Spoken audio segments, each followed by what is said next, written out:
on our website, 5CLIR. The catalog is there. Oh, excuse me, I've got to continue because, okay. Yep, the catalog is there. And please note in the catalog that some of these seminars are going to be in person. And that is a wonderful change from what we've had before. There'll also be, you can get some handouts for some of the classes there, as well as further background information about registering, where to get more information, like we have a moderator's handbook and a participant's handbook and lots of things like that. And also there's a notice in the catalog about there has been a change in our policy in regard to writing to remember. And this will apply for all three of the colors that we have on offering today. And the change in policy will allow for more flexibility for people to have an ongoing experience beyond just one seminar together. So I please urge you to read that. So let's see, I think we've got it all. So I'd like to go first to the one exception I mentioned, and that is Jerry Goldman. And he requested to be first, and as well he might, because he is definitely an exceptional moderator. And we look forward to what he has to offer us before he has to leave our meeting early. So Jerry, hi. Hello. Hi. Okay, so here's a question, and they're all going to be the same question pretty much, but how did you get to these two books? What's the story behind that? And then tell us about what you think for the seminar, what you have in mind. Well, let me tell you, Nancy, I'll get to the books, but I'd like to tell you a little about the seminar itself. It's going to be about Norway. It's going to be a little bit about Norwegian literature, Norwegian history, about Norwegians who fought on behalf of the Nazis during the Second World War and those who resisted them, and about their proteges, the skinheads, who 50 years later are still fighting the cause of white supremacy. I might also add at this that I just came across a news article about a far-right provocateur who at this moment is burning the Koran in Sweden. And it reminded me that this is going on while we are talking, very contemporary. And we just had Le Pen in France that represents this same kind of philosophy. So it's very current, and I think it'll be of interest. It's also about a Norwegian female chief inspector who is sent by her father to the United States. Reluctantly, she doesn't want to come to the United States, but she sees the United States through Norwegian eyes, a fresh view, particularly of our own problems with minorities, in particular Black Americans. And she forms a very humorous and a delightful relationship with a sheriff who is supervising an investigation that she's going to enter. And the story begins and ends in Norway. I came across the books because I love Joe Nesbo. I love his writing. And this book, The Redbreast, I think is extremely interesting, not only for the reasons I mentioned, but also touches on the Oslo Accords, which are also part of the history of Norway in the last 50 years or so, and tells a wonderful story. And the second book I came across just by chance because I read Derek Miller's earlier book, Norwegian by Night, and this is called American by Day. So the books are really, they'd be great reads even if they weren't contemporary, but they talk to all the issues that are current today. And I'll just throw in something you're probably going to ask about in a minute, and that is that the participants, I'm going to offer the participants an opportunity to delve into Norwegian history, perhaps from the Vikings to the 1900 to end of the Second War and Second War ending to the present.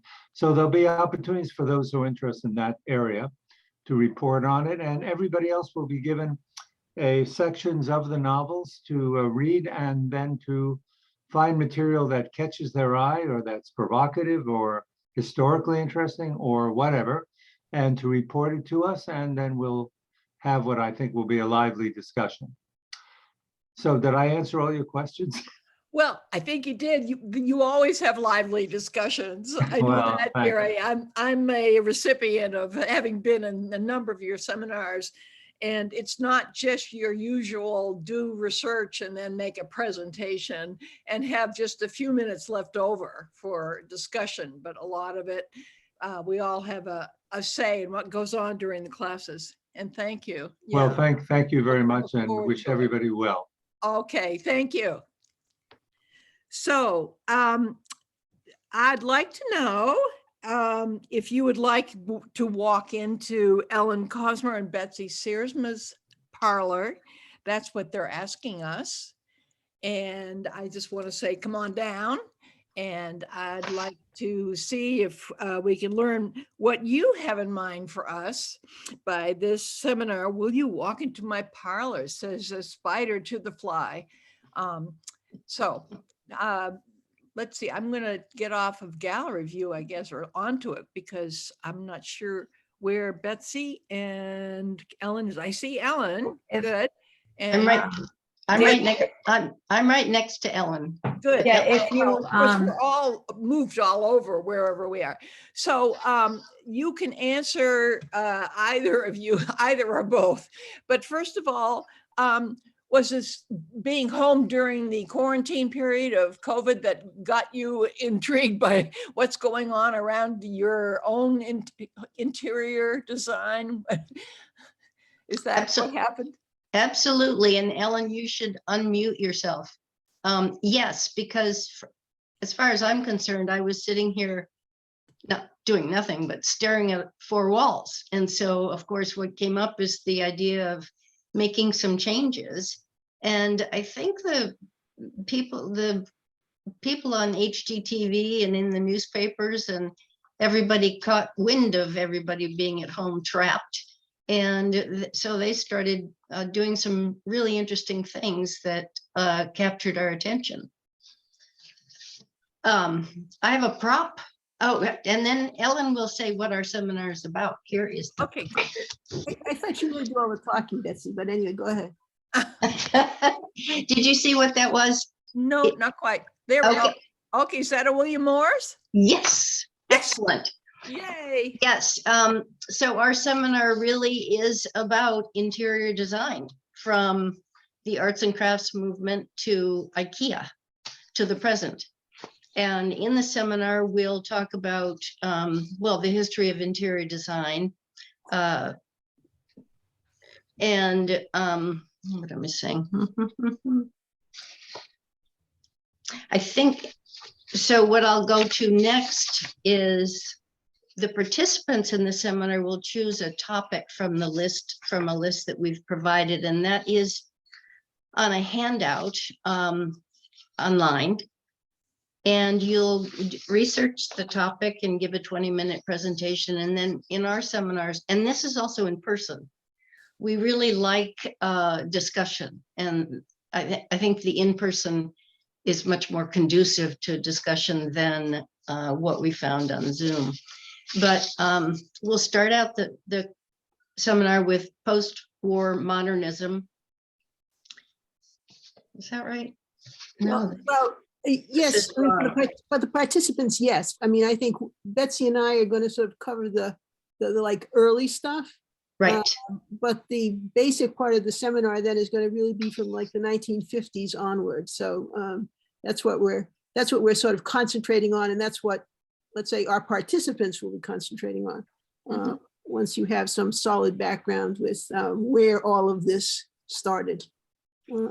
So, and I must add the Smith Alumni House, where you've chosen or you've been delegated to use as a space.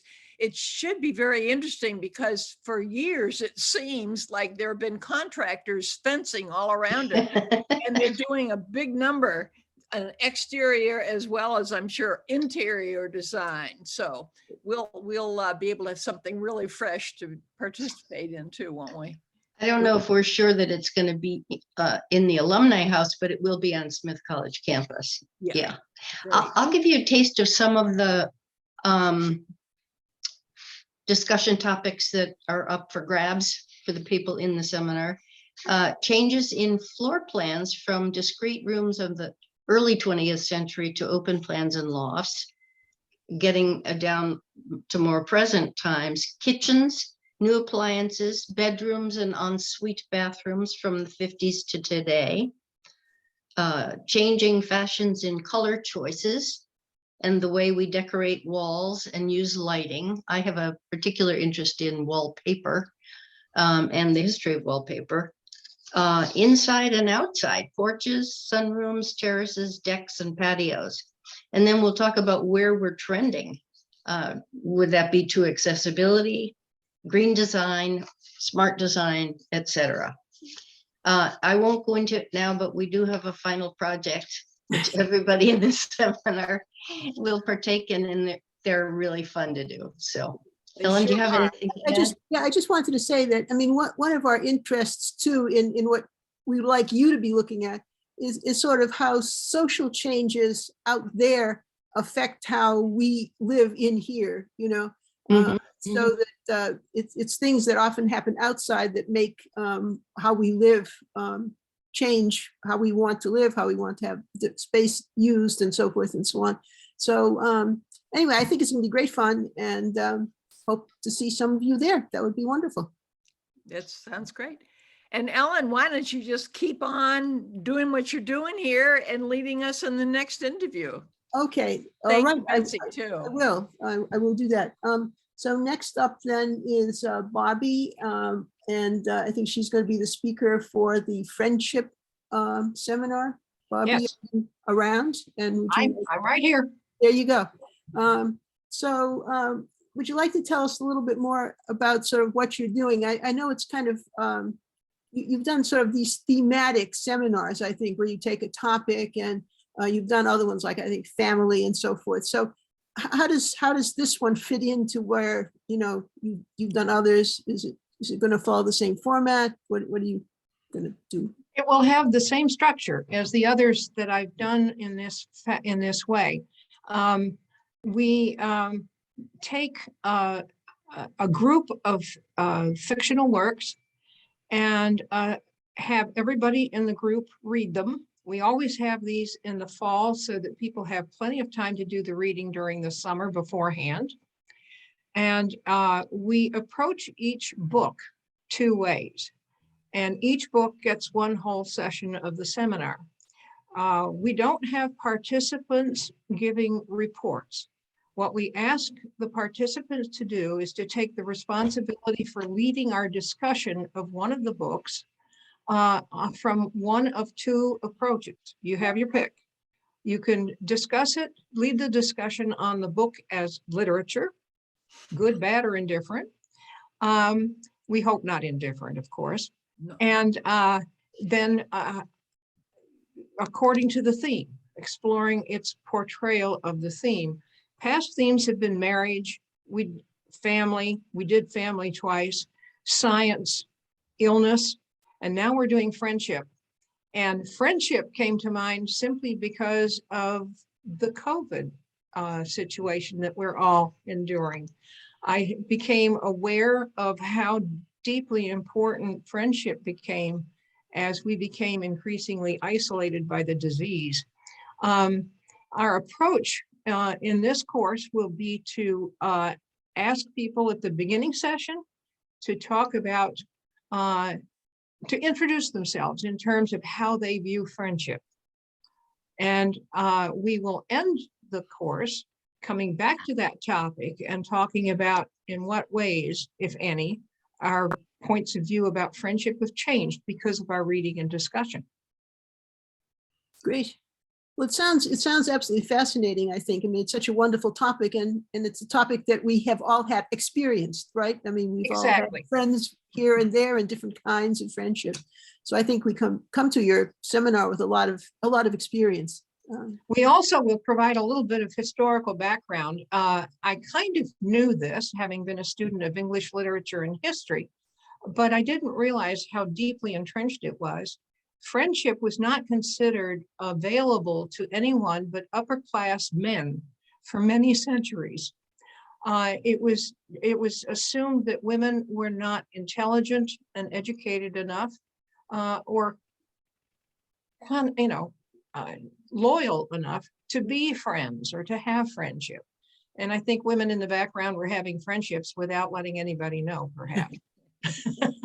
Because I think friendship is so much a part of human nature. But there are interesting questions around the question of friendship, whether friendship is possible between a man and a woman. And what does childhood friendship mean, and so forth. We'll be reading some children's books. So I look forward to a lively semester. Great, thank I'd you. like Thank to you so add much, too, Barbara. Thank you. Ellen, Okay, I think, Ellen, yes. I would like to add that we are doing this in person also, Oh, great. and that it's going to be held at a brand new library annex of the 5 colleges in Hatfield.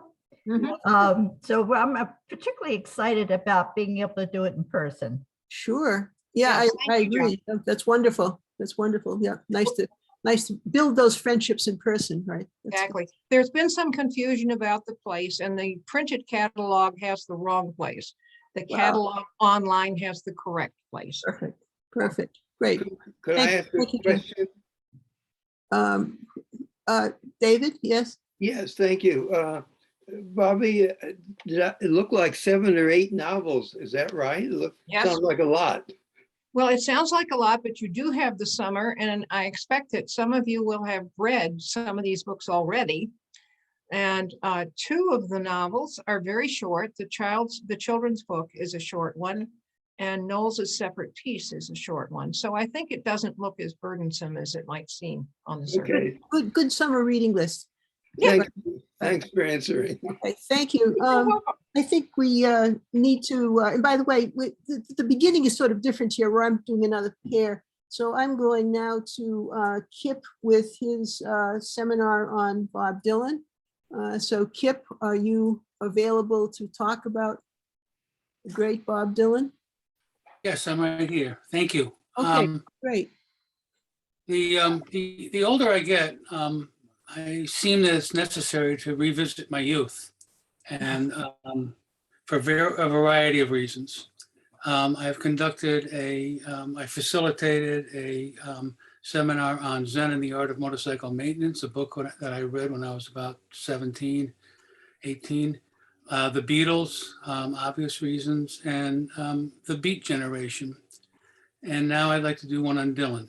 And I'm curious to find out if we look at some of these cultural items in the same way now in our 60s, 70s, and 80s that we did when we were in our teens.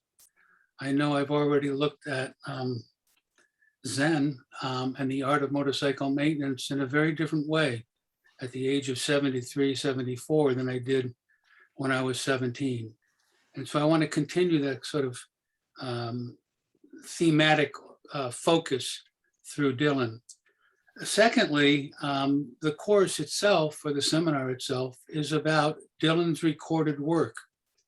And one of the things that I learned about when I was a teacher is that kids learn, and I think adults learn best when they have an emotional attachment to what they're studying. And so while I've created a framework of looking at the recorded history of Bob Dylan from his very first album, Bob Dylan, through what I hope will get through Time Out of Mind. And while I want to go chronologically, I'm intending to follow the dictates of the people who sign up for the class. I'd like to have each person select on their own 2 or 3 albums, study the lyrics in depth, analyze them, critique them in depth, and then place Dylan as a performer, as an artist, as a poet, as a singer, as a songwriter, as a protest leader, if you will, in the context of his times. And where does the music fit the context of his time? So it's sort of like a combination historical cultural examination. And the last question is, I'm assuming most everyone has at least heard, if not, I don't know, revered Dylan, that you have at least a passing knowledge of him so that we can talk about, okay, do you look at him and his lyrics and what he had to offer us when we were in our late teens, early 20s? And does he say anything to us in our 70s and 80s? Is it the same message? Is he, in fact, is his legacy, will his legacy outlive his life? End of introduction. Well, those are fascinating questions, I think, that you'll be looking at. And are you going to look at all of his paintings? Because I think he was a painter as well, right? Yes, he was. Well, I think we have enough under our belt. Just in the with context, recordings. right, With the exactly. recordings. I think the recordings will, Oh, more than cover it. yeah. more than cover it. Well, thanks, Kip. It sounds like it would be a fascinating seminar. Relive our youth all over again, right? Thank you. Presenting that. Thank you. Right. Okay. Come aboard, folks. Pardon? Oh, okay. Well, Jay Russell, come on down. I am don't here. see you on my screen. There he is. He's on my screen at number in the third row down, but in a great place. So Jay, you got us set up to really get the inside scoop on what's going on with the 22 midterm elections. Good luck to you, and good luck to us all. Heaven help us all. And I love the fact that you're dividing it in two parts. So take it away. Tell us more. Good luck in the fact that as I was sitting here, I recalled previous previews where Chuck Gillies and I, or Nancy Mahevick and I, proposed election seminars. And we were amazed at the number of people who came up to our table and said, "Oh, that's too depressing. I couldn't possibly take that seminar." So I would imagine that some of you, and perhaps many of you, are feeling the same way about the 2022 midterm elections. But perhaps I can change your mind. 6 months is a long time in politics. And as grim and as depressing as the circumstances may look today, a lot could change between now and the election in November.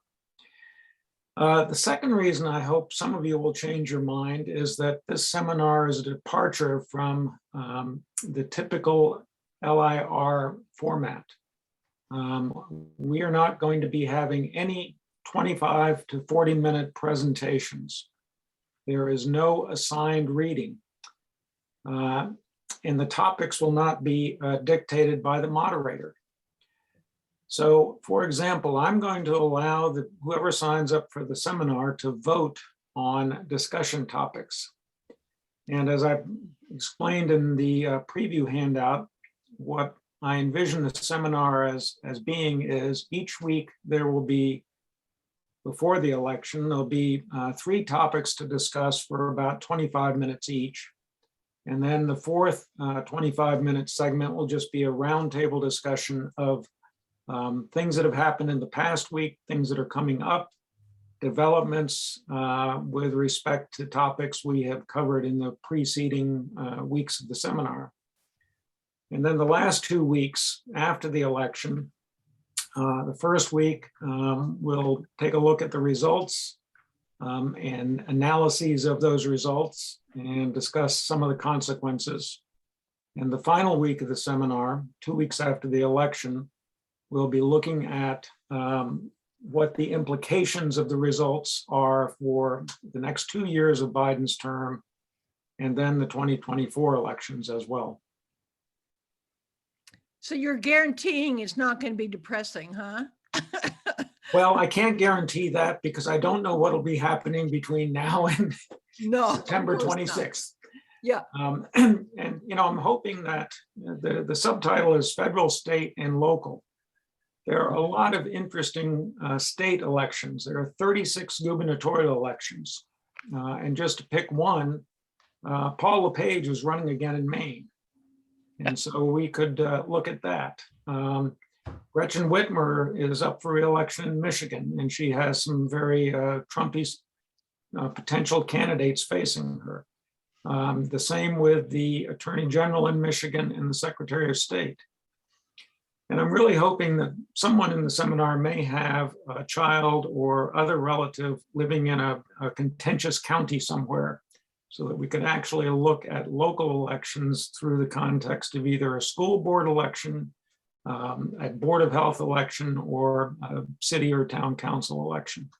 Wow, So- sounds great. Sounds as if you do a lot of news junkie activities, which is good. Well, you We wanted gotta a prop, come- you wanted a prop, so I can show you this. Oh, yeah, yeah. This, Okay. this is from my 1-month summer internship 50 years ago. And if you don't recognize the senator to my left, it's the Honorable Strom Thurmond of South Carolina. I thought that's what it was. All right, then. We all have our finest hours. That could be one of his finest hours, encountering Jay Russell, future Politico, that we all are going to be listening to a lot. Jay, thank you. Yes. Nancy, can I interrupt for a second? Please do. It's Michael. Hi, Michael. It would be better if people would identify themselves, if they're a moderator, by raising his or her hand, because that will bring them to the top of page 1. And then everybody can find them without having to go through 4 pages of pictures. All right, and then when they're finished, they can lower their hand. Yeah, and you're, just to clarify, you're talking about raising the electronic hand Electronic hand, yes. with, which you get through the reactions button on your screen. Good idea, Michael, thank you. Okay. So let's try this suggestion with the next seminar we're going to be looking at, which is exploring Middlemarch. And Nancy, I think, Comer, you're going to speak to that. I am, and unfortunately, I can't raise my hand because I'm on my iPhone because I'm in London. Okay. But in any case, we're seeing you, or some of us, we Okay. hope we're seeing you. Good. Good. So would you like to tell us a little bit about Middlemarch, which I think is such Sure. a complicated story.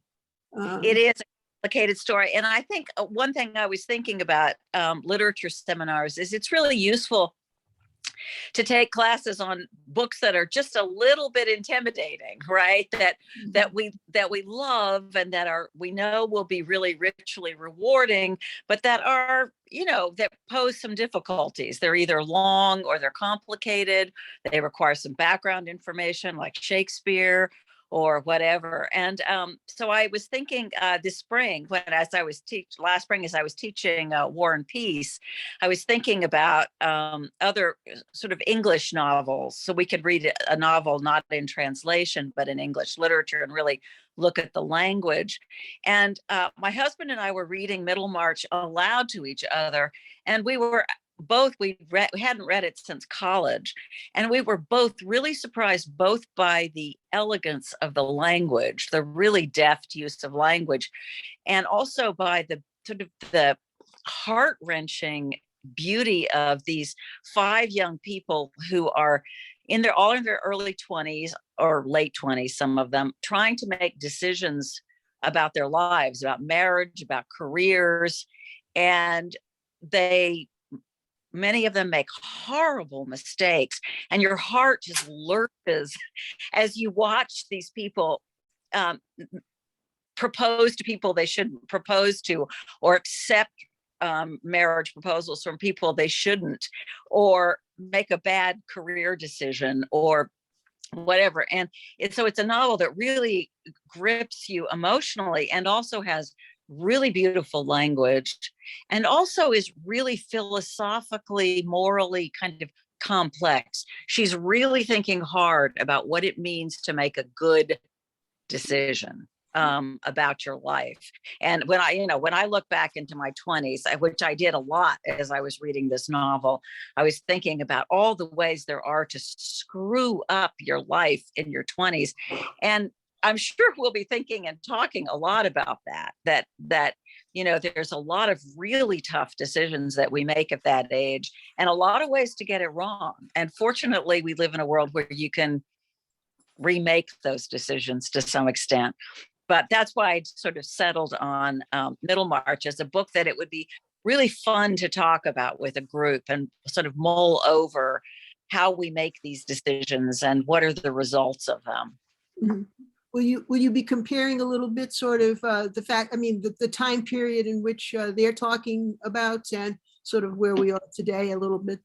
Yeah, quite a bit. I think one of the things that I love about Middlemarch is that even though it's set in the late 19th century, just as kind of the modern world is really coming in. And so people have to make career decisions in ways that in earlier books, people just inherit money, right? But in this novel, Lydgate is a doctor, and he has to decide what kind of medicine he's going to practice and for whom and what that's going to cost him in terms of his life. If he wants to do research, if he wants to help the poor, then it's not going to make him a lot of money. And we've all had to think about those decisions. So I do think it will relate really interestingly. It's Middlemarch. It's about middle-class people in the middle of the country. It's not about extraordinary people. It's about ordinary people in terms of their background, who are extraordinary in terms of what they feel and what they want. And I love that about the novel, that it's ordinary people trying to make these decisions. Great. So Thank you. That's a nice introduction to your seminar. Thank you. thank you. Terrific. I actually tried reading it about 2 or 3 times when I was younger. And then a couple of years ago, I sat down and read it, and I couldn't believe that I couldn't just gobble it up, because, we do change, as you were describing, Kip, and, how we do and how we look at things. That's for sure. It's a different novel as a grown-up. Absolutely. Yeah, it's totally fine. Great. Carol Jolly, come on down. And maybe if you could raise your hand, we'll put you on the. I did raise my hand. There Right she there. is. Good. Hi, Carol. Hi. Well, Henny, you can tell us where Henny is before you start out, but we're going to hear about writing to remember blue. But talk Yes, to us, Carol. I am here to represent Writing to Remember Blue because Henny is giving a talk about the Holocaust, which she does frequently as a Holocaust survivor, and these past several days being Holocaust Remembrance Day. So she is otherwise occupied, but still totally committed to Writing to Remember Blue, at which she has led for close to 20 years, since early days of LIR. And I have had the privilege for the last 6 years of co-moderating with her, which has been a great pleasure. Writing to Remember Blue will be one of the 2 of the 3 Writing to Remember seminars that will be online. We will remain on Zoom, which the current participants chose as a preferred way of meeting. We are a seminar in which people do their writing at home and then spend class time reading what they have written. Each participant writes twice, once a short piece for about 10 or 15 minutes, and the other a longer piece, which will go for about 20 to 25 minutes. And then the remainder of each hour is devoted to commentary and responses to the reading that we've heard. It's a class that many people, I heard when we used to have in-person previews, said, I don't have anything to tell. My life's pretty boring and normal and average. And what do I have to say? And yet we find every semester with new people or with long-term people, everyone has stories to tell, whether it's a favorite relative, whether it's a difficult childhood, whether it's their pets and how much they love their pets, or the pets they've owned through their lifetime. It's about their childhood homes, the friendships they've made over the years.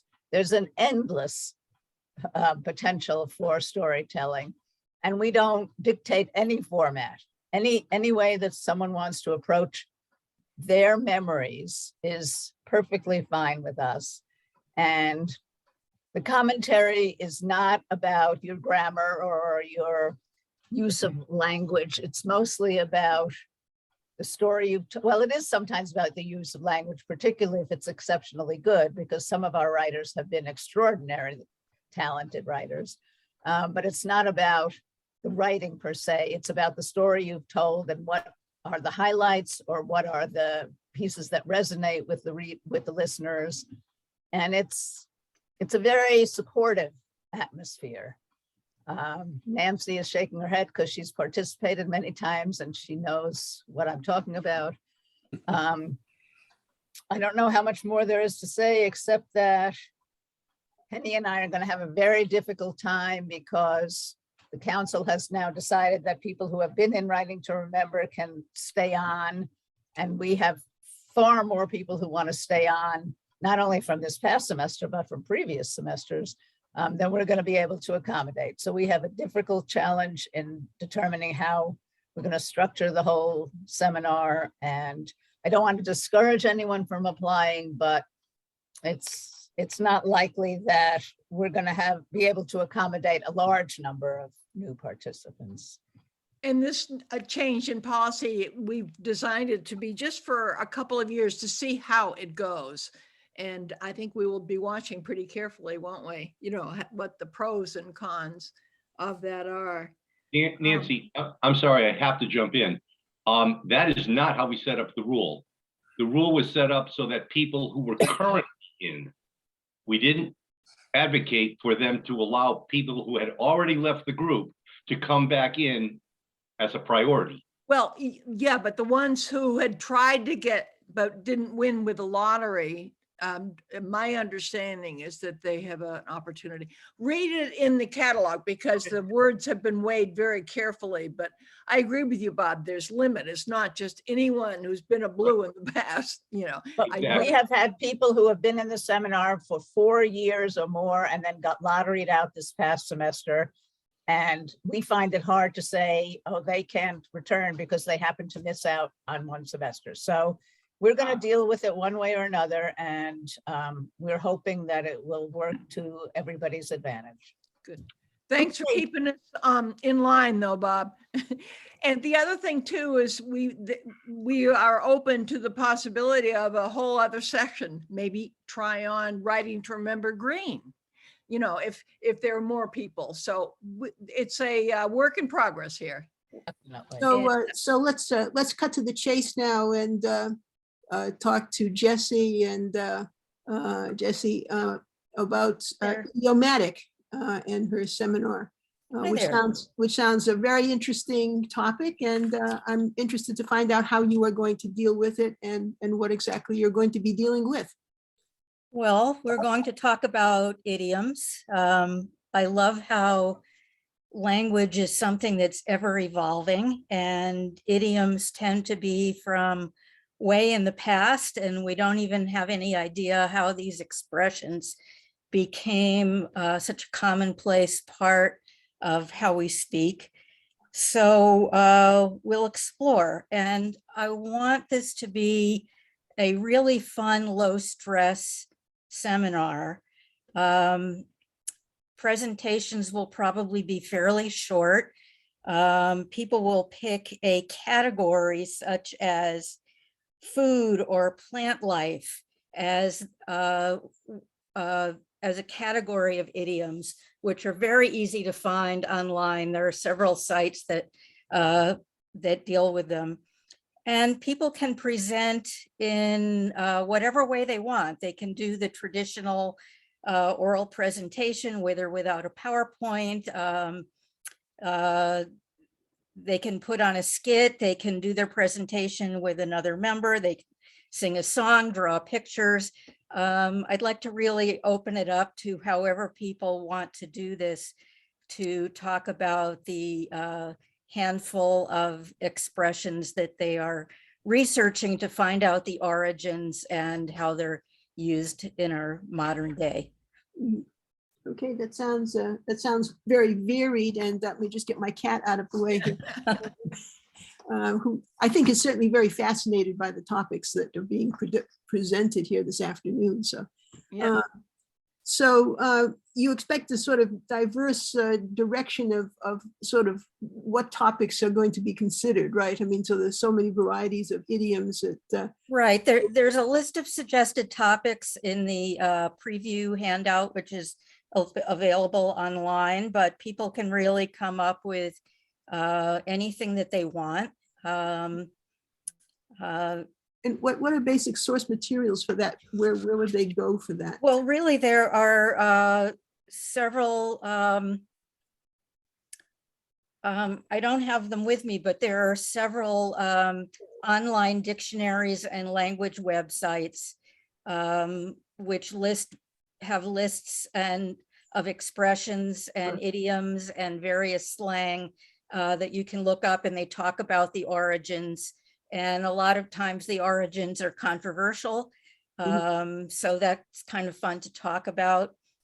And I got interested in this when I was moderating in the fall. I was moderating a seminar on textiles, and I did a presentation on textile related words. And some of them like on tenterhooks or out of whole cloth. We know what they mean to us now, but to explore how they came about, it's really interesting how these expressions came into our modern usage. Great. Thank you. Thank you. That sounds fascinating. Welcome. Sure does. So Jean Ballantyne and Catherine Porter, tell us about what I wish I'd asked and shared. Hi, thank you. Hi, there she is. I'll start off, and then Catherine's going to come in later and talk about the role of the participants a little bit. Great. So this seminar, the idea came from a regret. And I had this regret, and Catherine and I were sitting around drinking tea one day, and she said, Jace, I know what you mean. I feel like that too. An example would be that I had a great aunt who was a missionary in China. And this was right before Mao Zedong took power. And she had, amazing experiences. Well, I was 10 years old. I was mesmerized by her collection of, exotic Chinese memorabilia. She had gongs, and she had cloth things and Chinese carved chests, and just wonderful things. And I had no idea, though, of what or how to ask her about her experiences. Now, I was 10 then, but even later on, I think we find that many times we don't know what to ask or how to ask it. If she had sat down and told me stories, I would have loved that. But alas, I think oftentimes we don't want to burden others with our stories about, our lives, because we think they might not be interested. So few people, I think, have the expertise to ask the right questions, and others are reluctant to just give the answers they'd like people to know. So that's where this class comes in. Not only can we identify what we wish we had asked, in many cases may still have time to ask people, but also to help others to ask what we wish to pass on. And that can be anything from family, knowledge about the family, experiences that people have had, ideas, histories. In fact, I don't know if you see this. Good. Let's see. Yeah, we have a list of a few of the kinds of topics that people might look at. For instance, family medical issues. What's the history of the medical issues that go through a family? Travels people have taken, work histories. What did people, in your family or close friends do? Relationships between people, parenting and parenting styles, favorite memories, meaningful moments, interests, skills, and so on. And before the seminar, we'll put up a list of possible topics that people might be interested in. And people can select. So we will, in this class, we will discuss topics we wished others had asked before it was too late, or that we had asked others before it was too late. Identify information we would like our offspring, our grandkids, our friends to know about us, our lives, and their family histories. And develop a record. Could be a letter to the next generation. I'll let Catherine talk about that, of those things to pass on. That might include narratives. It might have some pictures, photos, videos, news clippings, things that will help others understand our families. And that's the basic idea. And if Catherine is nearby, I'd like her to talk about what people in the class. Yeah, Great. sure. Hi, Catherine. Hi. Well, a little bit of this comes from, I think, the frustration I've heard in Writing to Remember is many people have written things and handed them off to their grandchildren, and the grandchildren aren't even interested in reading these things. So this is like, in a way, I don't want to say force feeding, but we're going to be asking people to take your best shot at writing something that you would like your grandchildren, or Jean said, other people to know about you, and you regret you hadn't asked at the same time.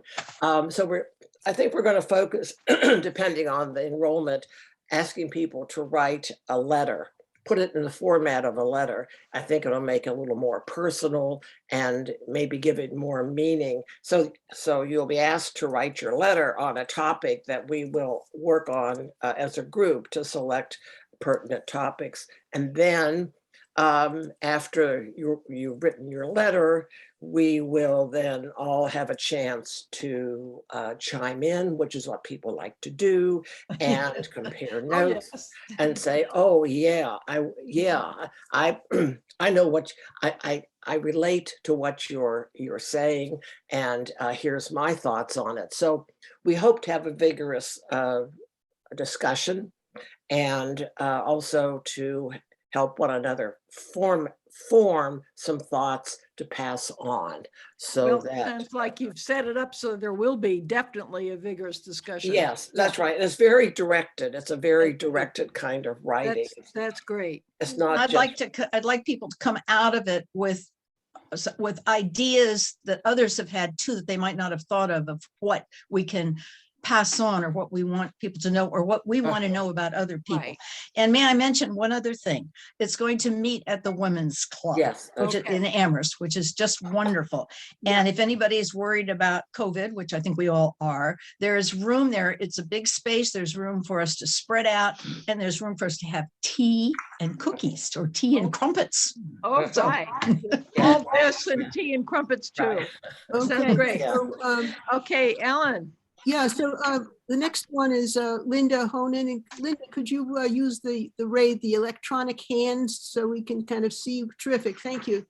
I think your topic sounds fascinating, and I was wondering if you could talk a little bit about sort of how you came to decide to do this in the first place.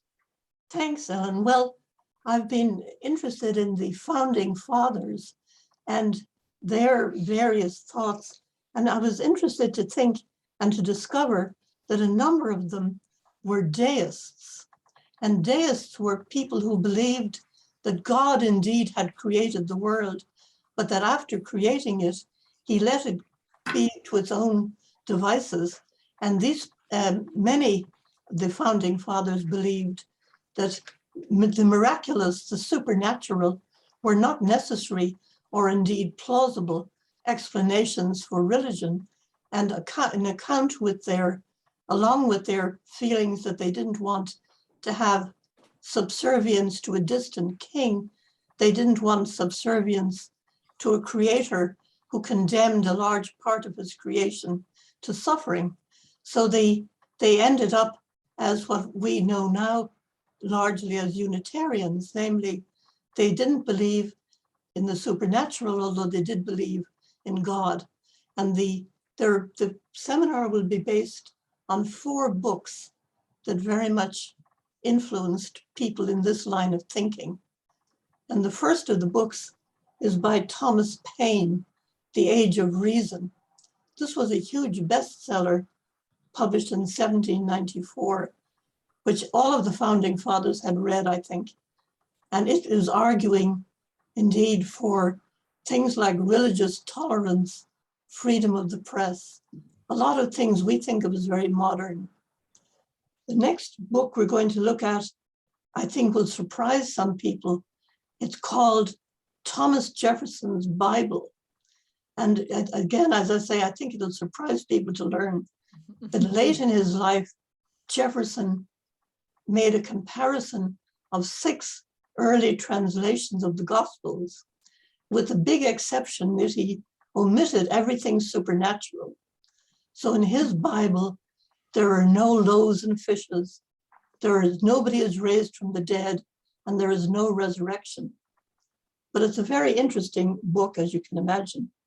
And then we have William Ellery Channing, who published Unitarian Christianity.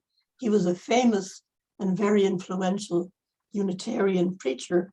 And finally, we have a contemporary scholar, Amy Kittlestrum, who has just in 2015 published The Religion of Democracy. And she looks at a number of these early influential thinkers, starting with John Adams and ending with Jane Addams, no relation. And Jane Addams was the, again, very influential founder of the Women's Settlement House in Chicago. And she was a noted independent thinker in religion.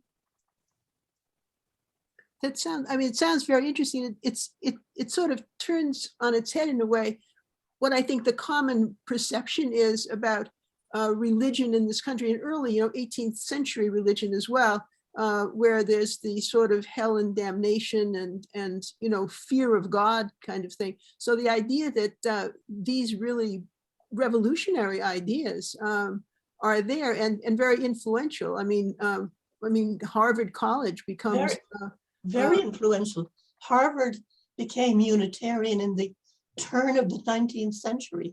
And of course, people like Emerson, Thoreau, these were all people who taught independently, and they had these very modern ideas for independence for all.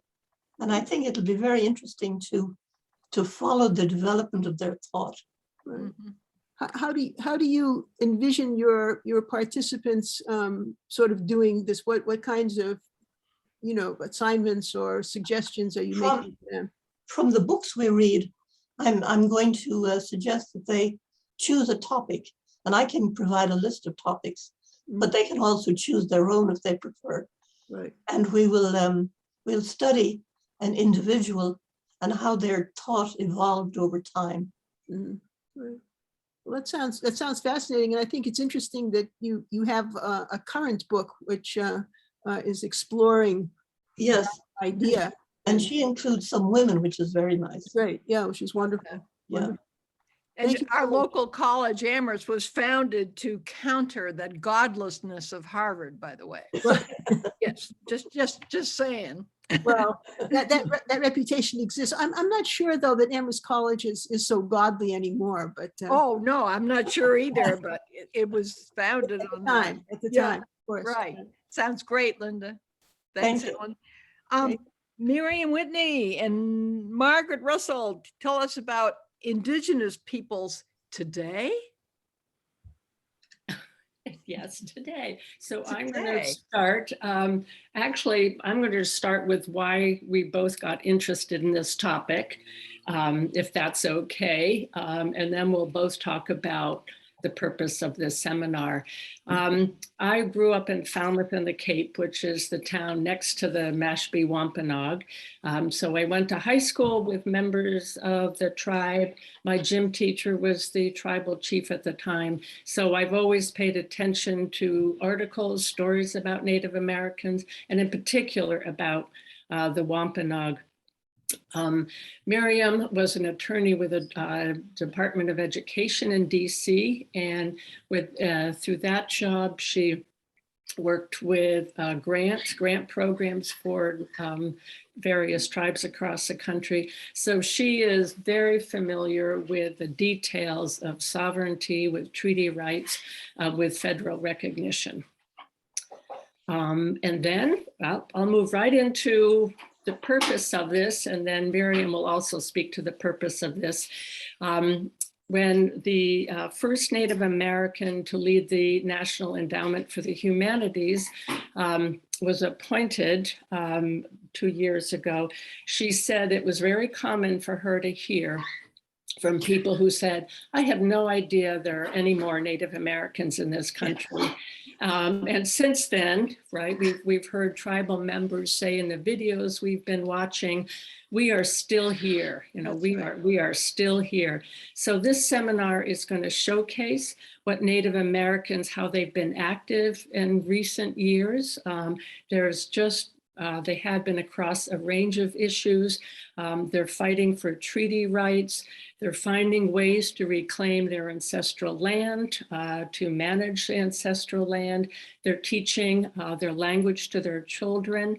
In this country, they're working to get the US to acknowledge, as Canada has, the harm done to children in the Indian boarding schools. So, and there's more. They're working on overcoming obstacles to voting. There's a lot going on. And Miriam, you go next. But unmute yourself. Yeah, unmute. I think I'm the first one so far that forgot to do that. Can you hear me now? Yes. Okay. Indigenous Americans, Native Americans, American Indians, these are all terms that refer to our country's original inhabitants. This encompasses hundreds of different tribes across the nation, and therefore hundreds of different cultures. Not all tribes are the same. They all have their own political, social, and economic systems, and they have their own languages and their own spiritual and religious beliefs, which differ from one another. For the last 300 years since the first colonists came, the country tried to wipe out these Indigenous Americans. Why? Because we wanted their land. And the federal government co-opted them. Well, they fought them in battles. They removed them from their homelands to way different areas than the United States, many dying in the process. And by assimilation policies that Margaret referred to, such as sending children to boarding school and refusing to let them speak their own languages. However, with the civil rights era in the 1960s and the political activism in other areas, like for African Americans, all of a sudden Indigenous Americans began to find their voice again and to find out how to effectively fight for their own sovereignty and rights. It is that period, as Margaret said, that we will be covering in this seminar. So after a short background, then participants will pick a topic selected from a list that is on a sheet that posted on the website. And Margaret's already spoken to many of those issues that we've broken down. Whose land is it? What does sovereignty mean with respect to casino gambling? What does federal recognition mean? What kind of power does it give? Can scarce water be shared? We'll be looking at natural resources, looking at sacred sites and what kind of protections there are now for sacred sites, remains, and artifacts. Looking a little bit at healing from forced assimilation and preserving Native languages. There's now new protections for Native women and children, and that's a topic. Then, as Margaret also said, voting rights and looking at how that's changing. Margaret, do you want to talk a little bit about the reading? We just have a little bit of time here. So. Yep, I'll be very quick. The only required reading is The Night Watchman by Louise Erdrich, which has really all the themes that we're going to be talking about, and we'll conclude with a discussion of Deb Haaland, who's the Native American head of Secretary of Interior. So we'll be doing that. And most of the research participants will be doing are online resources, articles, videos, because so much is happening today. It's not in book form yet. So we're freshing today. Yeah, yes, How about today. that? That's great. Okay, Ellen, take it away. Thank you. Yes, so Rachel, you have an absolutely sort of fascinating topic that I'm not sure some people would want to touch, but what you have to say. All right, so I got really interested in this as a outgrowth of some of my political seminars and discussions with other 5 college participants, because there's this enormous push-pull going on in the country around us as we speak. And it really is a push-pull between authoritarian impulses and more libertarian approaches. And that has more to do with our moral framework than it does with our political points of view. And I wanted to sort of dig down to not just labels of conservative versus liberal and red versus blue and spiritual versus rational, but what's the basis for how we feel about others and especially about difference? And that's where taboos come in. Taboos are like a window into understanding our own brains and how we take in information and how we see the world. And the most important emotion that contributes to what's forbidden is the emotion of disgust. And, you know, we might know a lot about anger or about jealousy or about things like that, but how much do we know about disgust? And the premise is that disgust creates a situation where we can heartily disapprove of something. And that allows us to stigmatize it. So when we think about the homeless, immigrants, people who are gay, the obese, vulnerable groups, the degree to which we're squeamish or carry a sense of disgust with us plays directly into how we feel about those groups and how they become them instead of us. So this is really about trying to understand polarization, and it's a backhand way of doing it. Now, the participants in this seminar are all going to read this really fascinating essay entitled "How Disgust Explains Everything." And we're also going to try for a common language when we talk about morality by reading about what are the guiding principles of people's moral frameworks. And that has to do with care for others, and it has to do with tradition and loyalty, things like that. So once we've sort of done that, then we can sort of look at taboos as being a reflection of a society's disgust and stigmatization and what's forbidden and what's too holy to share for anyone to touch or share. So people in the seminar will choose a particular taboo they want to speak about and educate us about. And I have multiple copies of a book that's called the Encyclopedia of Taboos. And I'm happy to supply people. This is a very high level academic study of taboos. And each thing, for instance, the entry on incest is 8 pages of fascinating information. So the person who's going to present to us about incest is going to tell us about it and read about it from point of view of history, academic study, and exceptions to rules. And so I envision that the largest areas will be things like food taboos, family taboos, sex taboos, religion taboos, death taboos. There's an unlimited, it's astonishing to me how many, if you look especially cross-culturally, how many taboos we really implicitly embrace. And I feel like that will enable a discussion about our morality. I don't know if I have a minute left or not. I know. I don't think Okay, so. I'll stop there. You've told us a lot, Rachel. It sounds great. Jane McMurray is going to be talking about or having us explore great inventions. Jane. Hi, I'm sorry, Rachel, because I'm going to be really brief. You probably could have talked a little more. Oh, sounds so interesting. So I have two things that interested me about this topic of inventions. And one was when a friend of mine asked her grandmother, who was in her 90s, what she saw as the greatest invention of the 20th century. And the grandmother's answer was Scotch tape. And she just felt it had completely changed her life. And earlier, I took a seminar with Jesse about plastics, and we learned that Scotch tape, was really useful to wrap things up. And anyway, so that's just sort of an interesting thing, because you probably most of us wouldn't have thought of that.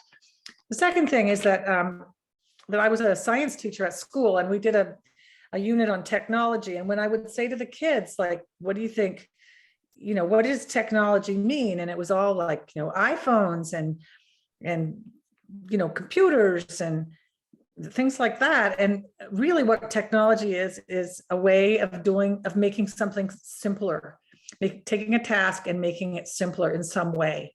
So Scotch tape is a technology. It's not like what we think of today, but it is. So actually at the time I had my students research simple technologies. I would not allow them to do things like iPhones and computers and so on. So I thought this might be a fun thing for us to look at. Mm-hmm. There are so many interesting inventions. And the way I see it going is that you could pick just one thing that that you think is really interesting. You could, if you do something like Scotch tape, it wouldn't take long to talk about it. But for example, you could do a series of things that were related to each other. Like you could do, the example I put in the catalog was fasteners. So how do we hold our clothes together? We have buttons and buttonholes. We have zippers. We have Velcro. So there's a sort of whole series of different things that have been invented to make this task easier. So I did have one LIR member ask me about scientific discovery, and my thought was not so much to include scientific discoveries, but perhaps some inventions that were made in order to, for example, the X-ray machine was an invention, and it was medically.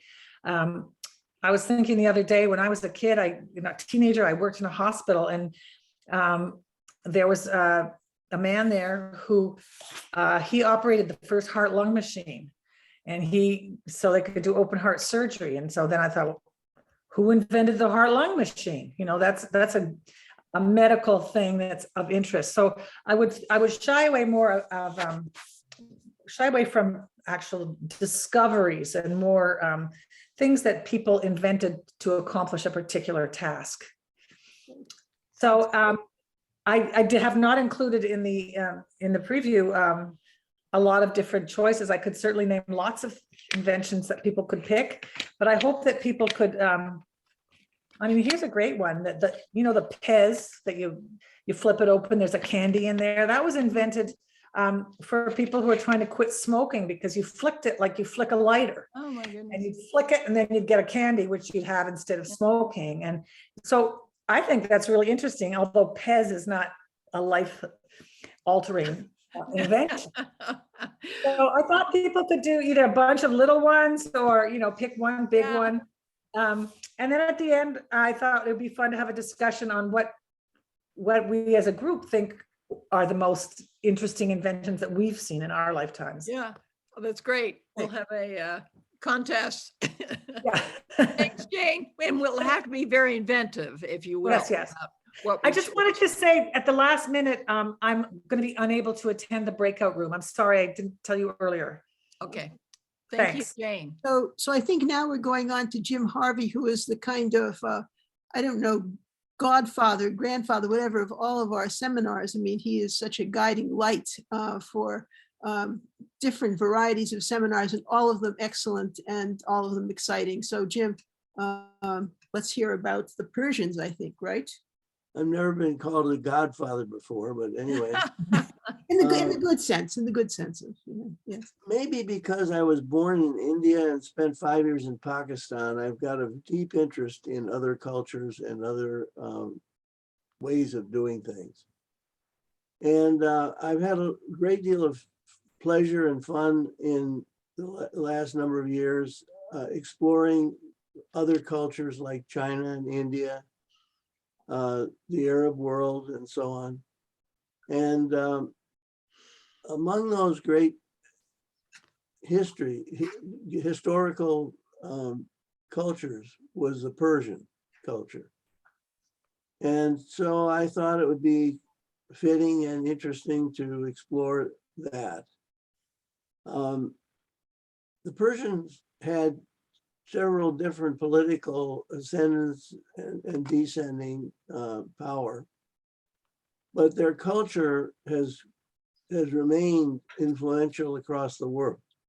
If you have an Oriental carpet, it's probably a Persian design.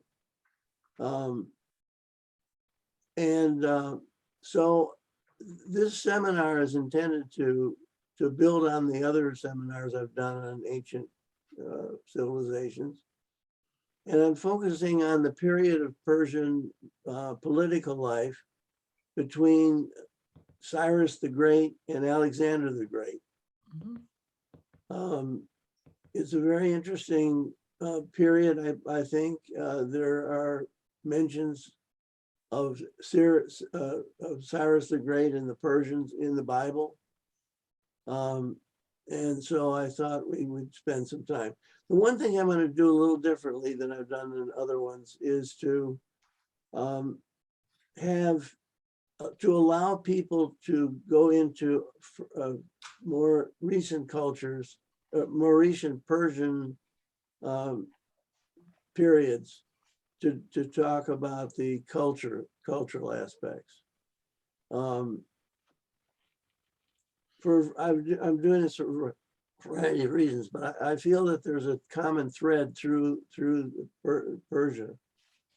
And finally, what I hope participants will get out of this is a sense of what a people that are now in conflict with us had to offer our own civilization and our own culture. Right now, Persia, of course, is now called Iran. And the Iranians and the Americans have been having trouble the last few decades. And I hope that people can come away with an appreciation of the great richness of their past and their history. Well, thank you so much, Jim. That sounds wonderful. And I know all of your seminars are 5-star. So They're all set. Well, that's kind. Thank you. Till, we want to hear about McCarthyism, that kind of question, that awful question that's been asked in the past. And where are you, Mr. Van Giel? Where are we? You're muted, Till.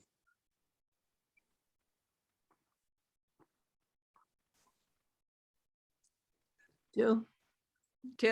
Okay, yeah, hi. Oh, hi. And Neil is going to be kicking this off. Oh, I Okay. did. I'm sorry. I thought. that's okay.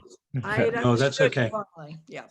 Well, this seminar is called Are You Now or Have You Ever Been? And that's perhaps the most famous phrase to come out of McCarthyism. But the seminar has been floating around in our heads for a number of years and delayed for a number of reasons, not the least of which is that Till has been involved with a few other things over the past year, as have I. And there are two main reasons that I got interested in McCarthyism. One, the more obvious one, is the previous president and seeing his tactics, seeing his strategies to gain power and subsequent to 2020 election to keep power. When we started reading about McCarthyism, I also discovered there was an incredible amount that I did not know about McCarthyism, and it led me to understand that McCarthyism is named after Joe McCarthy, obviously, but Joe McCarthy played a relatively small role in McCarthyism compared to some other people like certainly J. Edgar Hoover, the two presidents during this era, Truman and Eisenhower. McCarthy's arc of influence lasted just 4 or 5 years from the time he made the speech in which he claimed, that there were 153 people, communists working in the State Department, to 1954 when he was censured and he died very shortly thereafter. But McCarthyism as a movement started in the 30s and lasted through, some people talk about McCarthyism in the 1970s and 80s. So what we discovered was that it was very, very complex. And the strategy of the seminar will be to each session will cover what for the lack of a better term, we're calling an umbrella topic. An umbrella topic might be the rise of the American Communist Party and the rise of rabid anti-communists, or the methods of investigation, how communists or people thought to be communists were investigated. In the first hour of each session, there'll be 2 presentations related to that umbrella topic. And the reason we wanted to do that way was to allow for the second whole hour of the seminar for discussion. And the discussions, I think, will be wide-ranging.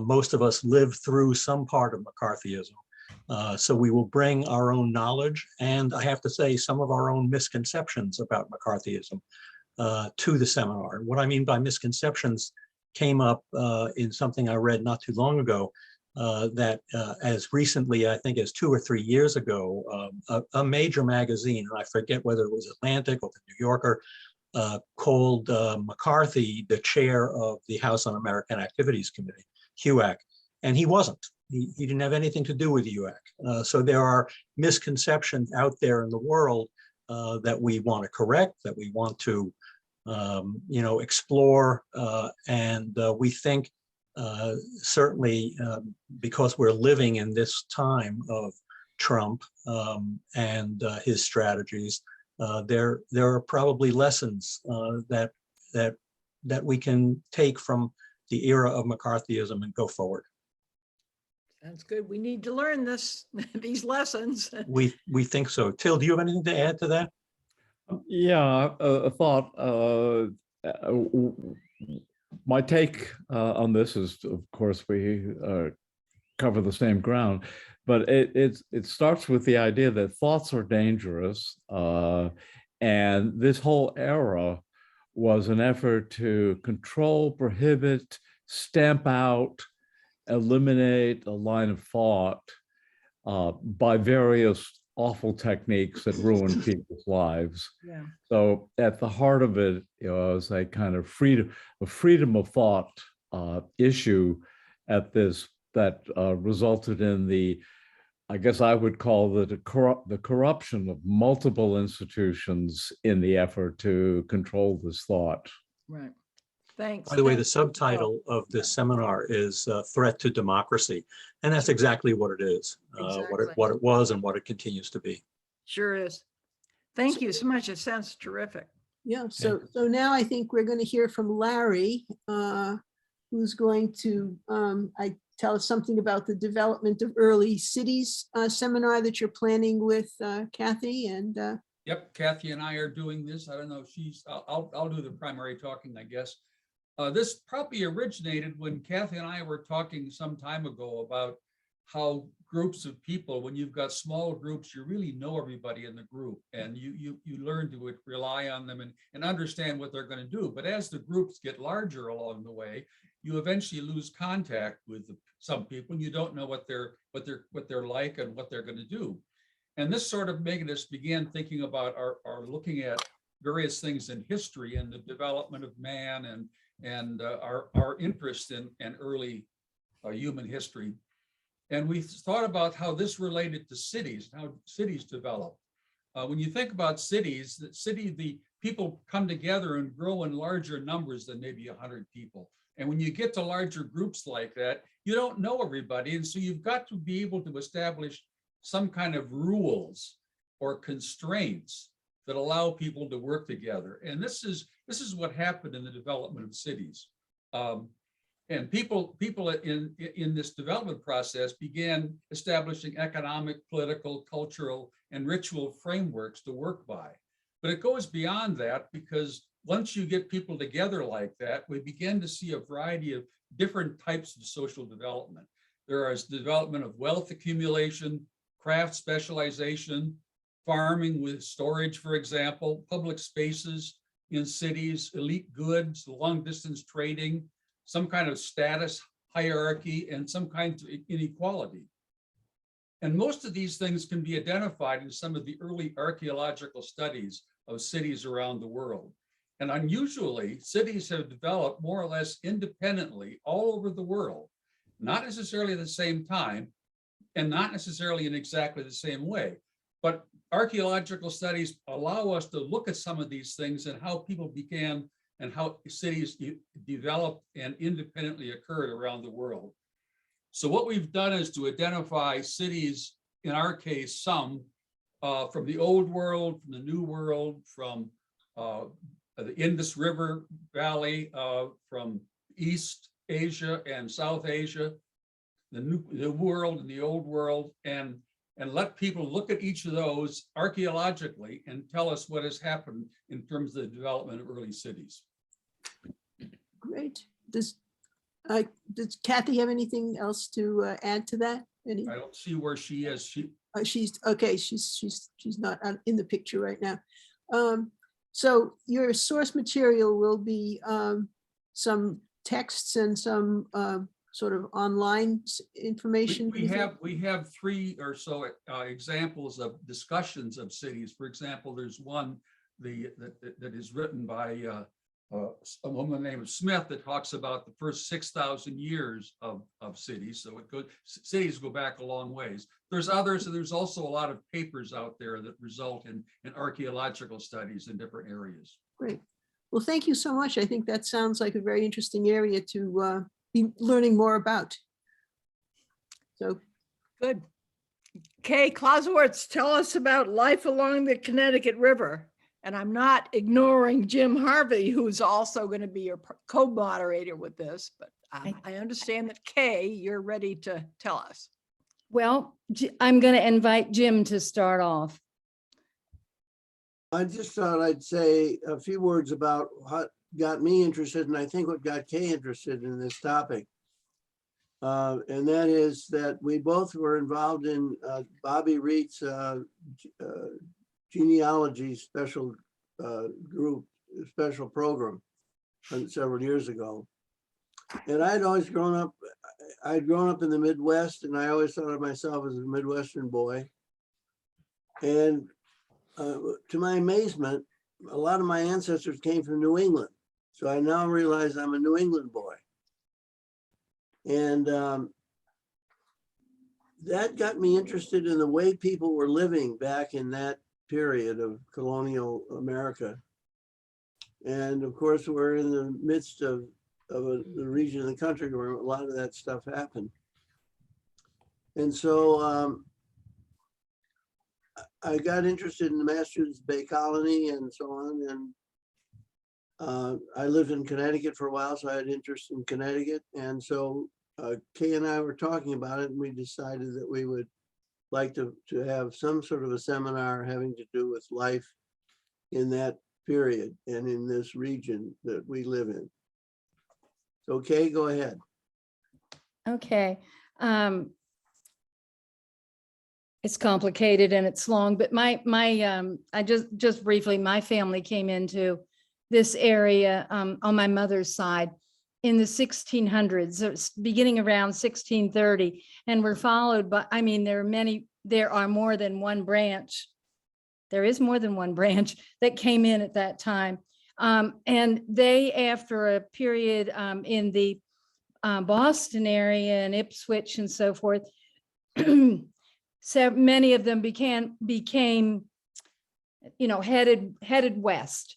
Okay. And others went to the Long Island Sound and began to come up the Connecticut River. Of course, rivers were highways then, and very important to the livelihood of of the settlers. And they were looking, this particular group of settlers that came up the Connecticut River were looking for fertile farmland. And of course, they found it along the Connecticut River. And they had many challenges along the way. One of them was to get past the Enfield Rapids. That was one of their first ones. And then there was another big rapids in South Hadley.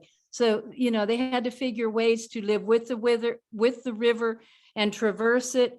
And they developed just so many I'm sorry, I'm getting really fatigued. I've been recovering from pneumonia. I'm not sure I know what I'm saying. That's why Jim is here to help me out. But what I want to say is it's really an exciting period of time, 1600 to 1800. And so much of what we have now is dependent upon what happened then. And some of the things that there are threads that are still going on and still developing. There's some wonderful books out there about this. One of my family stories, in fact, I don't know whether you can see this.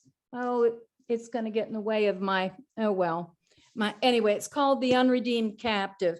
And it's one of those stories that took place in Deerfield in 1704 when Deerfield was invaded by French and Indian warriors and burned and captives taken. It was really a horrible thing that you can learn a great deal more about in a very interesting way in a tour of Deerfield and visiting the cemetery there even. And the mass grave is still there in honor. The very old tombstones in the back of the school along the Connecticut River are very interesting. But five of the people of this community of Deerfield were captured. A family, a very well-respected Puritan family, were taken captive, and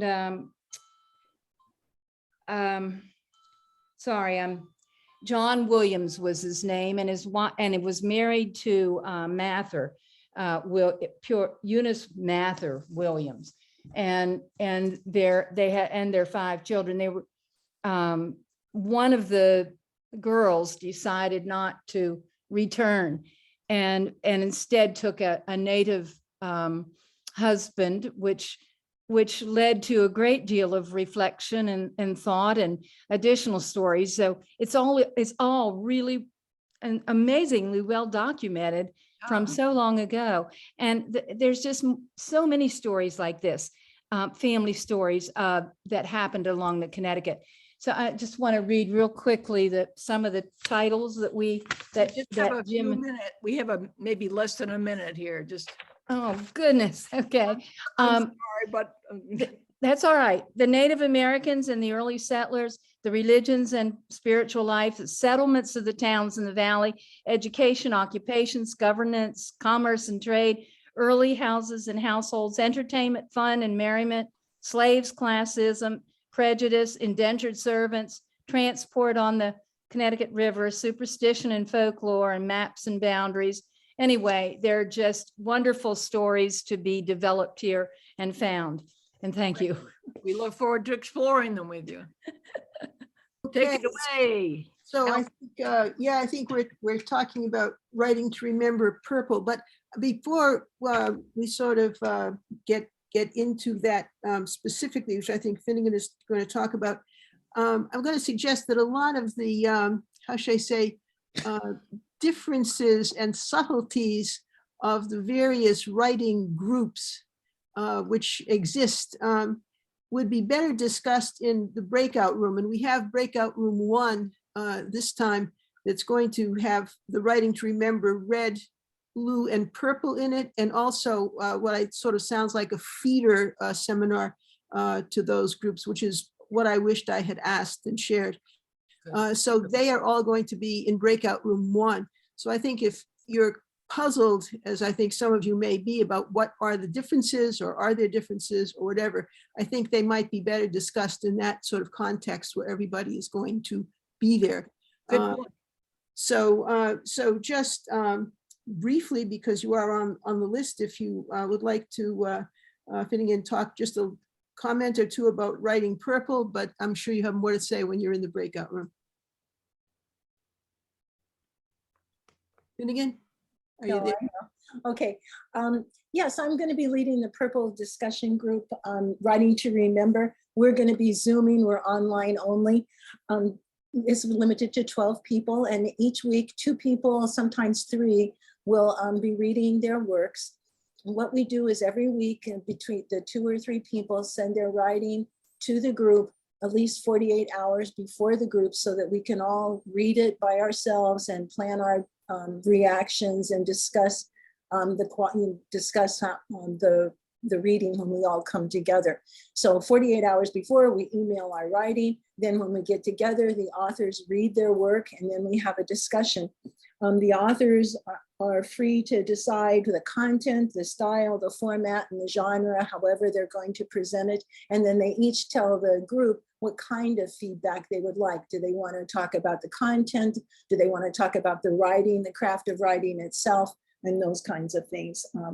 You would write 1 short piece and 1 long piece. The short piece lasts 10 to 15 minutes, like 2,000 words, and the long piece will go about 4,000 words, maybe a little about that length, and then we discuss it. Great. Well, thank you. And as I say, I mean, join the breakout room and sort of get together with the whole group. Right. So I think we're going somewhere over the rainbow now. Yeah, we are. Yeah, I thought that sounded like a good location to be headed for. Yeah, it is. How about it, Michael and Bob? Come on down. Come on down. Okay. Come on down. Well, Bob and I are going to do a course. Oh, I have to raise my hand. Hold on. Come on. Do a course on the history of aviation. This is kind of following on the topic that we heard about with the Great American or Great Inventions. We're going to focus on one of them, which is aviation, which over the course of 70 years or so went from these galumping heavy things that could barely get off the ground to going to the moon. Bob, you want to add something? Yeah, I wanted to say that you often hear the expression, what a small world it is. And for the last 20 or so years, we think of that in terms of computers. The truth is, it's a small world because of flying. Before there was flying, you didn't know what was going on the other side of the world. Once flying became a reality, we all had the opportunity to visit other countries, to go to places that we never thought we'd ever go, and meet people we never thought we could ever meet. And that's what makes it a small world. So the course will be largely a standard, tried and true approach of giving presentations. There'll be, depending upon how many people sign up for the course, 2 presentations on a day, and somebody will give a presentation, then there'll be lots of discussion, which I'm sure will be lively, and that's the way the course will proceed.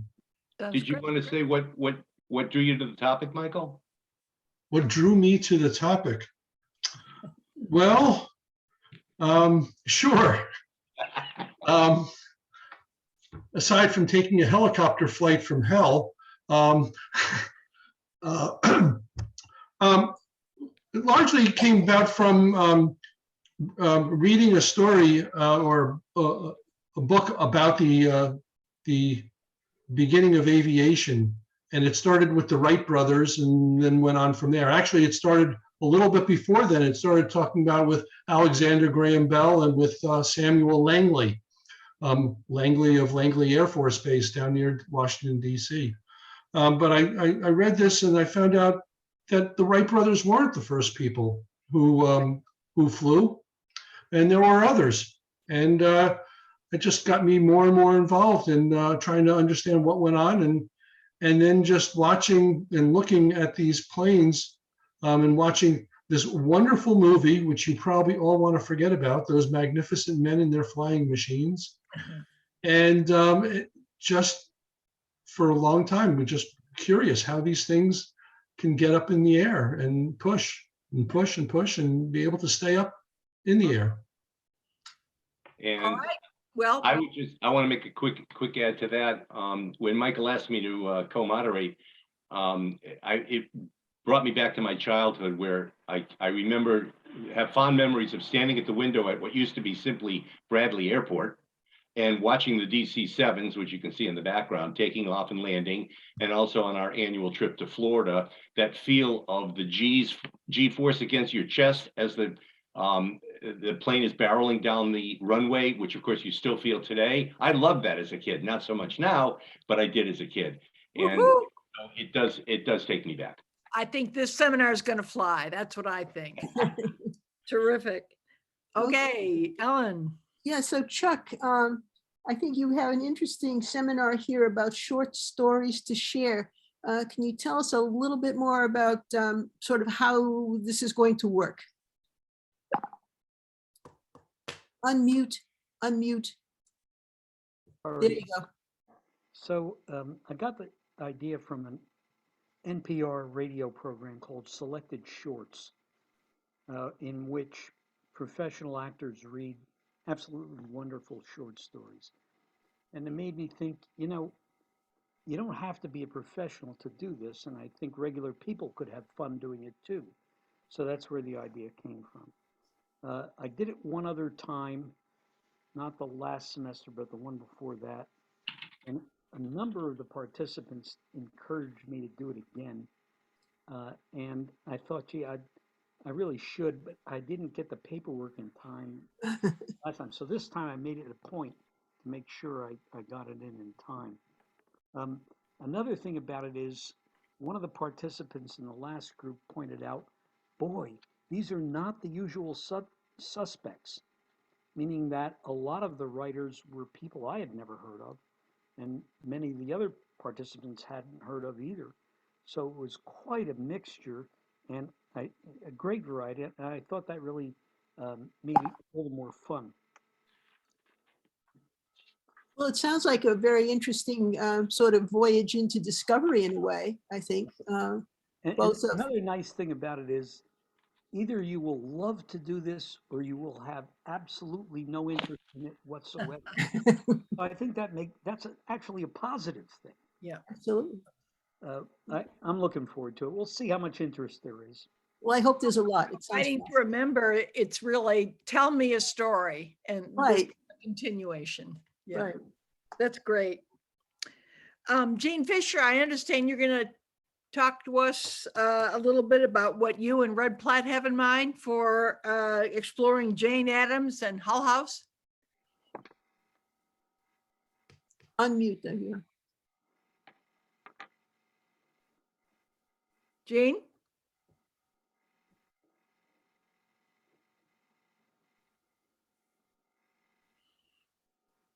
Sorry, I Hear him. can We you can't hear hear me? you. Gene has had this problem before. It's internal in his machine, I think. I think it is too. Right. Well, perhaps we should go on to writing to remember Red, and then if in the meantime, Jean Sure. could So, linger yeah, so around. Catherine, can you just briefly give us a little synopsis about Red before you get into the discussion? Sure. Well, right. Our seminar is very similar to everybody else's. People can write what they want. We probably have we'll have two papers each during the semester. We are meeting in person, which may be a little different than the others, and meeting at the Amherst Women's Club, and plenty of parking and a good facility for that. So I would say we're very similar. But we don't send out papers ahead of time. So bring your paper the day of the seminar and read it for the group. It's pretty much it. Okay, thank you. And we'll have more time when we have the breakout room. Yeah, absolutely. In a minute. Jean, do you want to have the last word here? Yes. Oh, good. There Okay, you go. and then we'll do the breakout rooms. Okay. I've been asked by Red Platte, Rutherford Platte, he goes by Red, to tell you about Jane Addams and Hull House. And I knew something about Jane Addams, but not very much. but I read the particular resource that he suggests. It's by Louise Knight, Jane Addams, Spirit in Action. And it's the biography of Jane Addams, and it's really very, very fascinating. She's a modern woman who in a previous time of sort of patriarchy and so on, but she does all the things that the women's movement today would praise and applaud, maybe except not in athletics, but she grew up though in an entirely patriarchal environment. Her father was a wealthy, I think he was a merchant, and he knew Lincoln and so on. This was back in the 1840s. And, but she lost her mother at a very early age. And then her father remarried, and she got a stepmother as a result. It wasn't quite the same. And she wanted to go to Smith College. She was a very active person, very smart and so on. But her father said no, because the family had to hold together. Well, the ideas that she got from her father was the notion of benevolence. And benevolence is where you treat the poor, it's like philanthropy. You treat them, they're lower than you, but you are nice to them, you're good to them, you're benevolent. And her whole ideas on all this changed, partly because of her influence from Tolstoy, who was Russian, who wrote about, gave a different view of Christianity, one which I think is closer to the sort of Gospel of Matthew and Luke. But anyway, she founded a settlement house with, I forget her partner's name, but the two of them went in Chicago and bought this Hull house.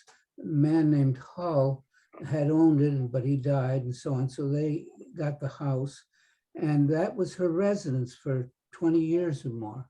And she did an enormous number of things there. She got involved in a lot of political action. She was first started with child labor laws, and then she became interested in, I forgot, it was something to do with women and the labor laws for women. And then finally, she got into upholding the vote, and she was concerned with migrants and a lot of other things that would make her be a political activist. But it wasn't benevolent. She wanted, Hull House, they wanted to live close to the poor themselves, not be sort of at a distance and just give them some money. And the Hull House had a lot of different little several different buildings and several different things, a museum, a coffee house, and all kinds of meetings and activities and so on. So I think it's going to be a terrific seminar. I think Rudd's got a beautiful idea here. Yep, it's great you've joined him on this, because I know Rudd is passionate about Jane Addams. I've been, great. Now, let's see now. Do you think, Mindy, you could help us get to our breakout rooms? Thank you so much, Jane. Okay. So the breakout rooms are open. Are they going to be listed so people know who's in what room or what's in what room? Yeah, they're, I just opened up the rooms. Zoom doesn't let you rename breakout rooms. So I can put the listing in the chat for you, but that's kind of the best that you can do.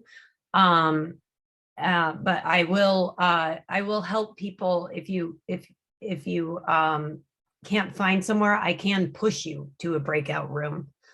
That's kind of unfortunately the best that Zoom lets you do. How can we Um, select them, Mindy? Huh? Can It you says- tell us how to select them? It Yes. says, Yep. please wait to be assigned, which is not quite what we meant to do. Right. Where do you find that? Yeah. I don't see anything on. telling me how to go anywhere. How they should have been. So do you have a breakout room icon at the bottom of your screen? No. No. No. Kathy Campbell has given us listings. Oh, we have, I mean, we have a list. We have listings, But yes. how do you get there? Mindy, The question is how to go. you have set it up so that you have to Okay. assign us and we can't choose them. Oh, okay. Well, should we just list them? Writing to remember all of them, and what I wish Hang I'd on. asked, that would be number one. Right, Hang but on. how Where do do you you- go there? How do you go Right, to yeah, the room that hold you're on, assigned? hold on. Let me turn them, I just turned them on. Let me turn them off and see if I turn them on again, if that helps.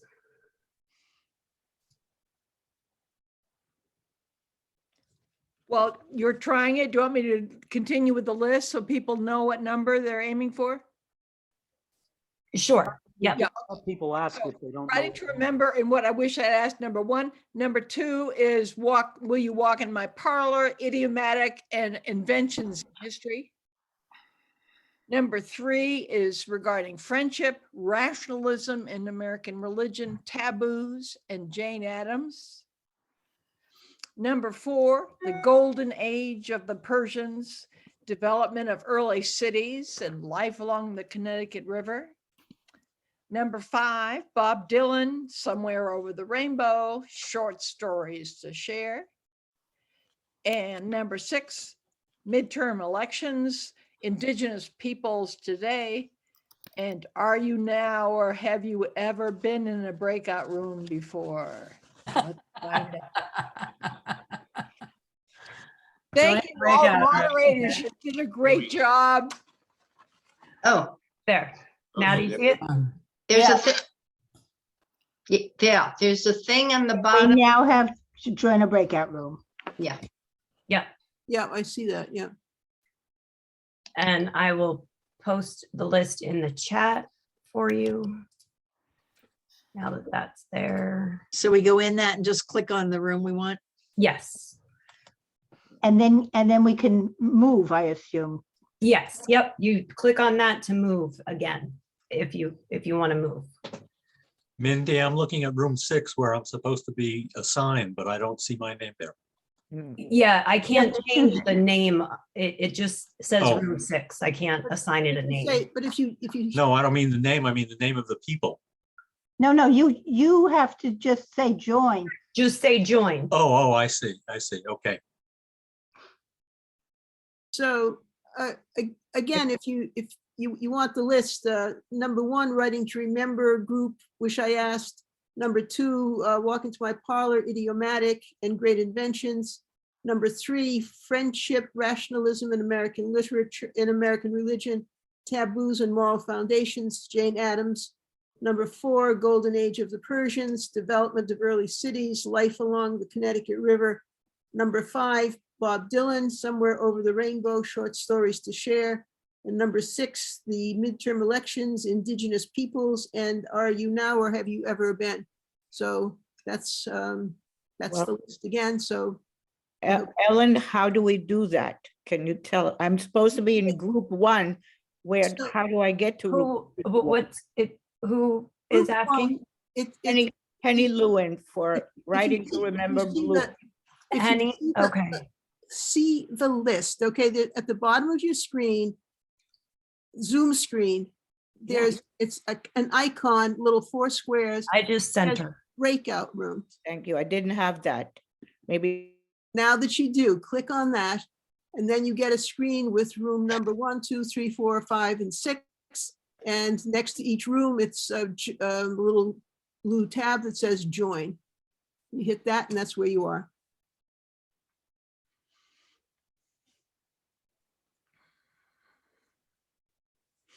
Got that? I'm not seeing any of that. Where do you want to go?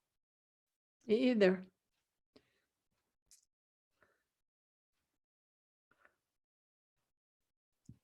If you can't find it and you need help, just tell me your name and where you want to go and I can send you. Can you read us the list of the rooms one more time? One more time. And the last. Listen carefully now, one more time. This is the last final time. Last time you're gonna hear this. Okay. Room 1, the Writing to Remember group, red, blue, and purple, and Wish I Asked and Shared. Number 2, Will You Walk Into My Parlor, Idiomatic and Great Inventions in History. Number 3, Friendship, Rationalism in American Religion, Taboos and Moral Foundations, Jane Addams and Hull House. Number 4, Golden Age of the Persians, Development of Early Cities, Life Along the Connecticut River. Number 5, Bob Dylan, Somewhere Over the Rainbow, and Short Stories to Share. And number 6, the 2022 midterm elections, Indigenous Peoples Today, and Are You Now or Have You Ever Been? So I hope that you are now going to be in a breakout room. Yay, here I go. I have no idea what to do. Where do you want to go? I want to go to Life Along the Connecticut River. Okay, Life Along the number 4. Number 4. Number 4. And where is the screen I'm supposed to, the square I'm supposed to click on? You're on your way. Oh, okay, you're doing that. Oh, thank you. You're welcome. Hi, Mindy. I'd like to go to number 2, Wonderly. Wonderly. Okay, number 2. You just have to click accept. Oh, there it says, I see. Okay, join. Or join, guess it's better. I'd like to try number 2 also. Okay. Number 2. Okay. Just have to click join.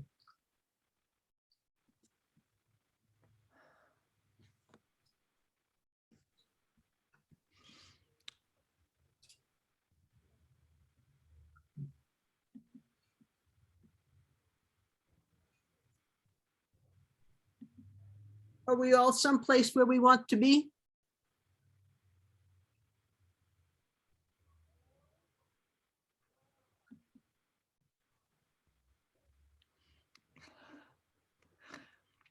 I don't know. I'm gonna I'd like to do the hit nap. room 2, I think, because that's where I'm supposed to be with Walk Into My Parlor. So Okay. try that and see what happens. Do you want me to send you there, Ellie? No, I can. Oh, okay. I can't handle this, so I'm just going to stay right here. Oh, well. Thanks, Mindy, though. It's if anything can go wrong, of course it will. I don't know. Do you know, my laptop rebooted during the annual meeting. I almost had a heart attack. Oh, I can imagine.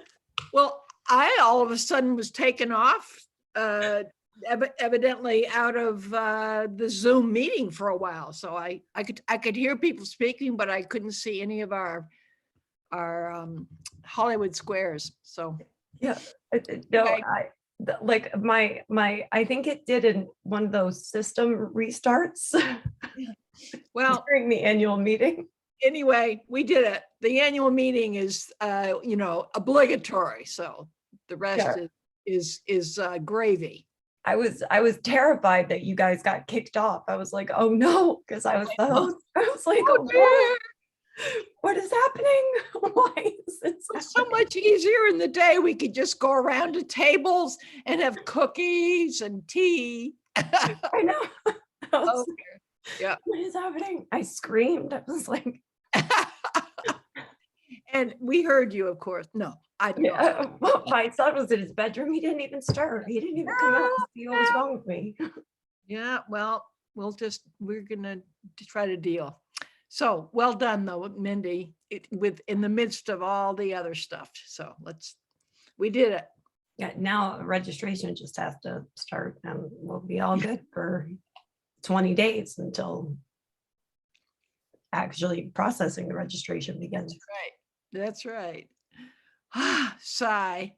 As you know, there are big crunch times and then there's a lot that's just going on. So I think you're acting like an old pro now here at this kind of rhythm.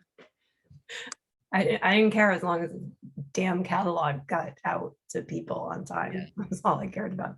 I like the format that you've got here with the sidebar on the left side. And yeah, I like that a lot better. it's good. It's good.